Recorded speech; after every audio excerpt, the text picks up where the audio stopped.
এই ক্লাসে তোমাদের ষষ্ঠ থেকে নবম শ্রেণীর শিক্ষার্থী অর্থাৎ বর্তমান যারা দশম শ্রেণীতে উঠেছো, এই ষষ্ঠ থেকে দশম শ্রেণীর প্রত্যেকটা শিক্ষার্থীদের একটি বড় গুরুত্বপূর্ণ সমস্যা হলো বই।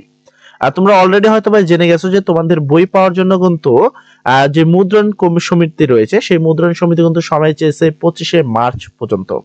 সেই বিষয় নিয়ে বিগত কয়েকদিন খুব তোলমাল চলে। এখন কথা হলো এনসিটিবি অবশেষে ক্ষিপ্ত হয়ে গেছে। এখন তারা ক্ষিপ্ত হয়ে ঠিক কতদিন সময় দিয়েছে এই সেই মুদ্রায়নকে, যে কতদিনের মধ্যে তোমাদের বই তোমাদের হাতে দিতেই হবে। এনসিটিবি কিন্তু এবার ক্ষিপ্ত হয়ে সেই বয়স সীমা অর্থাৎ তোমাদের সীমাটা দিয়ে দিচ্ছে যে সেই সময় সীমার মধ্যে যেন তোমরা প্রত্যেকটা ছাত্র বই পাও। কেন মার্চের 25 তারিখের মধ্যে যদি বই দেওয়া হয়, তাহলে এপ্রিলে এনসিটিবি কিভাবে পরীক্ষা নেবে এই জিনিসটা কিন্তু তোমাদের জানার ব্যাপার।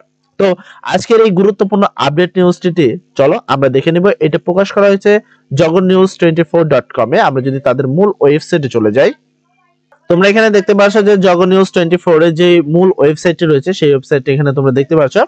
এখানে বলা হয়েছে jagnews24.com এ। এখানে দেখো তোমরা যদি ভালো করে এইটার হেডলাইনটি দেখো, বলা হয়েছে মুদ্রায়ন সমিতির আবেদনের ক্ষোভ। অর্থাৎ মুদ্রায়ন সমিতি কিন্তু একটি আবেদন করেছিল এনসিটিবির কাছে, যে আবেদনটিতে বলা হয়েছিল যে 25শে মার্চ পর্যন্ত তাদেরকে সময় দেওয়া হোক।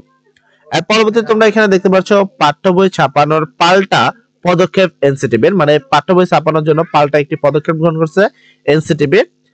বেঁধে দিল সময়সীমা, অর্থাৎ সময়সীমা বেঁধে দেওয়া হয়েছে যে এই নির্দিষ্ট সময়ের মধ্যেই যেন তোমাদেরকে তোমাদের বই তোমাদের হাতে দেওয়া হোক। এখন প্রশ্ন হলো, ঠিক কতদিন সময়সীমা বেঁধে দিয়েছে, কতদিনের মধ্যে তোমরা তোমাদের সকল বই হাতে পাবা? বিশেষ করে ক্লাস 10 বর্তমান যারা উঠেছো, যাদের এক বছরের মধ্যে সকল কিছু কমপ্লিট করতে হবে, তাদের কিন্তু এই বিষয়টা নিয়ে প্রচুর পরিমাণে টেনশন।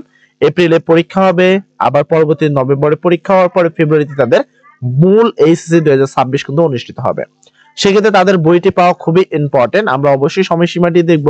তো দেখো নিউজটিতে বলা হয়েছে বিনামূল্যে শিক্ষার্থীদের মধ্যে বিতরণের জন্য প্রথম থেকে দশম শ্রেণীর শিক্ষা 40,16,00,000-এরও বেশি পাঠ্য বই ছাপানোর মালিকদের 31 জানুয়ারি পর্যন্ত সময়সীমা বেঁধে দিয়েছে জাতীয় শিক্ষাক্রম ও পাঠ্যপুস্তক বোর্ড এনসিটিবি। অর্থাৎ তারা কিন্তু তোমাদেরকে নির্দিষ্ট সময়সীমা বেঁধে দিয়েছে 31 তারিখের মধ্যে যেন প্রত্যেকটা বই ছাপানো শেষ হয়, অর্থাৎ তোমার ফেব্রুয়ারি 1 তারিখের মধ্যে যেন সকল বই তোমাদের হাতে পেয়ে যাও। সেই বিষয়টা এটা কিন্তু এনসিটিবি তাদেরকে বেঁধে দিয়েছে। এখন তার পরবর্তীতে তারা কি প্রশ্নের উত্তরগুলো দিয়েছে সেটা কিন্তু আমাদের জানতে হবে। তা সেক্ষেত্রে বলেছে, দেখো রোববার 22শে ডিসেম্বর রাত বাংলাদেশ মুদ্রণ শিল্প সমিতির সভাপতি রাব্বি জাব্বার এবং সাধারণ সম্পাদক কাউসারুজ্জামান রুবেলের উপস্থিতিতে জরুরি সংবাদ সম্মেলন ডেকে একথা জানান এনসিটিবি চেয়ারম্যান অধ্যাপক ডক্টর AMK রিয়াজুর হাসান।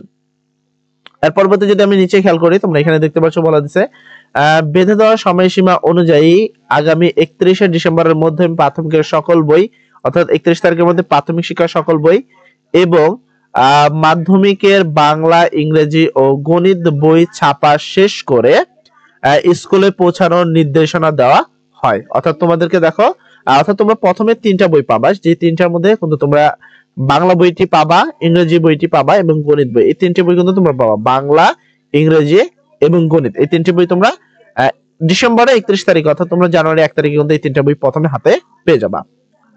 তাছাড়া 2025 সালের 10 জানুয়ারির মধ্যে মাধ্যমিক আরো 5টি বই এবং 20 জানুয়ারির মধ্যে বাকি সব বই পৌঁছানোর নির্দেশনা দেওয়া হয়। সংবাদ সম্মেলনে এনসিটির চেয়ারম্যান বলেন, শিক্ষা উপদেষ্টা বরাবর প্রেস মালিকদের একজন সদস্য যে আবেদন করেছেন এটা কোনোভাবেই বিধিসম্মত নয়। অর্থাৎ তারা আবেদন করেছে 25শে মার্চ পর্যন্ত, যেটা আসলে বিধিসম্মত নয়। আমরা গোয়েন্দা সংস্থা এবং অন্যান্য অংশীদারদের সমন্বয়ে তদন্ত করেছি, পাঠ্য বই পৌঁছাতে চুক্তি হওয়া সময়ের বেশি লাগবে না। তারা এখন শিক্ষা উপদেষ্টাকে কাছে লিখিত আবেদনের জন্য ক্ষমা চেয়েছেন। অর্থাৎ তোমরা বুঝতে পারছো যে তোমাদের কিন্তু বাংলা, ইংরেজি এবং গণিত এই 3টে বই কিন্তু অনায়াসে তোমরা পেয়ে যাবা, অর্থাৎ হলো জানুয়ারি 1 তারিখের মধ্যেই পেয়ে যাবা এই বইগুলো। এবং বাকি যে বইগুলো তোমাদের রয়েছে, যেগুলো তোমাদের পরবর্তী আরো 5টি বই পাবা, অর্থাৎ সবগুলো পেতে তোমাদের ফেব্রুয়ারি 1 তারিখের মধ্যে সকল বই তোমাদের হাতে পৌঁছে যাবে। আশা করি এই ভিডিওটি দেখে তোমার অনেক ভালো লাগছে যে জানুয়ারির মধ্যে অন্তত কিছু না হোক তোমরা গণিত বইটি পাচ্ছ, কেননা গণিত একটি টাফ সাবজেক্ট। এই বইটি না পেলে আসলে অনেকটাই ক্ষতি হয়ে থাকে। সর্বপ্রথম ভিডিওটি যদি তোমার ভালো লাগে অবশ্যই একটি লাইক করে দিবা, চ্যানেলটি সাবস্ক্রাইব করে আমাদের পাশে থাকবে। সবাই ভালো থাকো, আসসালামু আলাইকুম।